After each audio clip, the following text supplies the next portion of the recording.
Good morning. Tuesday morning. The first time I've run 5Ks in a row since August. So today is a good day, but it's gonna be a really hot day in Adelaide, which sucks. Also, don't forget to have fun today. That's why I wrote this on my shoes, so I'd remind myself that running is supposed to be fun. I wish when I started running, I reminded myself of that more often. Like, that's definitely something that I would do if I started over completely today. Just focus on having fun as my #1 priority. Maybe that's what we'll talk about today. Yeah, let's do it. And look at this fucking sun. Go away.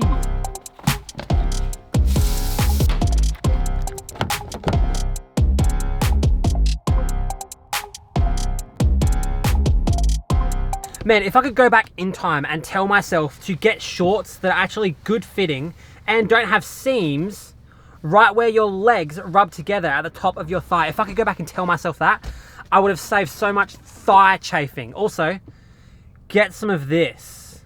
This is really old, yuck. Oh, yuck. But it's good stuff. Just put it all over your body, basically.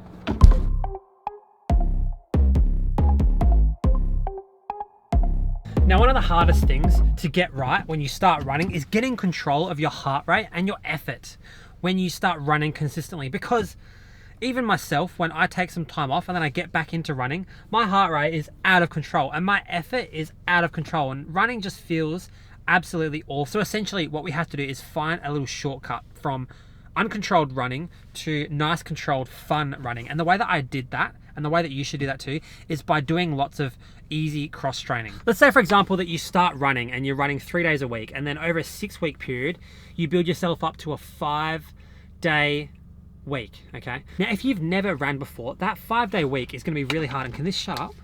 God. That 5-day week is gonna be pretty hard, even after it's only 6 weeks. And you're probably gonna see in your data that your heart rate is, spiking up, coming back down, spiking up, coming back down, and you can't control it. But if you were to build up your running and at the same time doing lots of easy cross training, like getting on the bike for half an hour, 45 minutes here and there, or swimming, or doing some cross training, or doing some hiking, or some, fast walking, that is going to help to build out that base and build those cardiovascular changes, like improving your blood volume, which is going to help you to control that effort and control that heart rate. And the key to running nice and easy and slow is keeping it easy and slow. And the only way that you can do that is by speed running this start of running, because that is the most annoying, frustrating part. So that's #2 for today.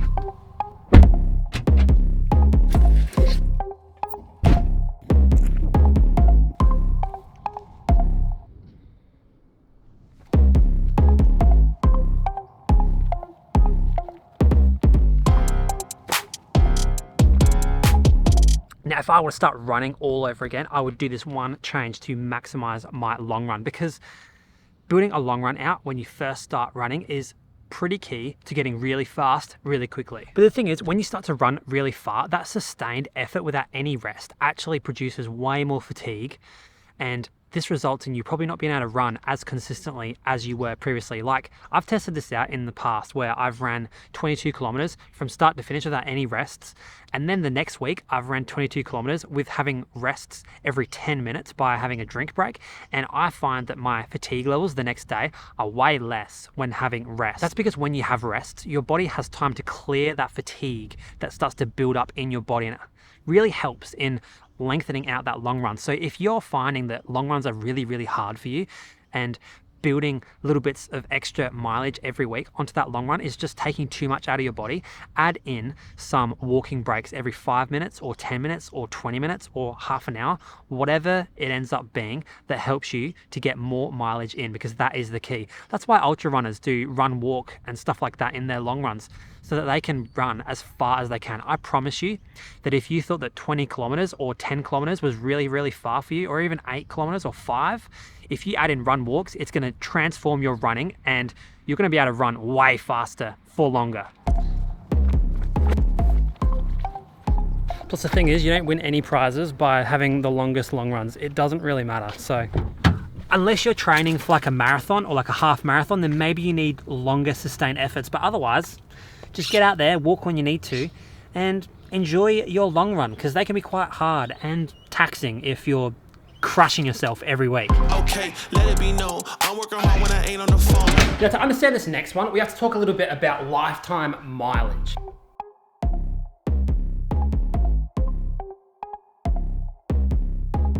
Now let's plot out lifetime mileage and how it affects your capacity to absorb training. And as you can see, it progressively increases over time as you stay consistent. But what I've done in the past is try to do workouts way above my capacity to actually absorb and benefit from, which ends up just being pointless and also risky of maybe picking up an injury. But what happens if you wait an extra bit of time as you build more capacity to absorb training is that you can do these same workouts, get all the benefits from them, and maybe even do more of these workouts, meaning that you can just get in better and better shape.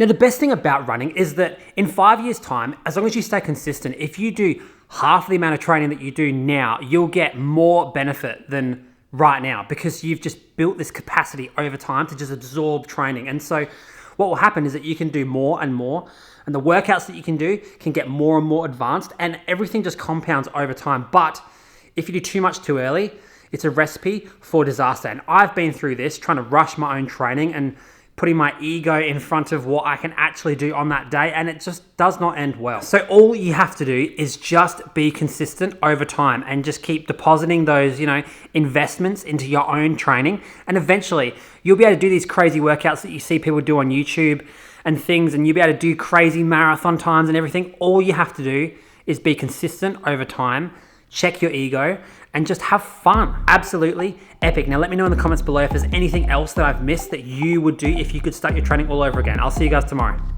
Peace.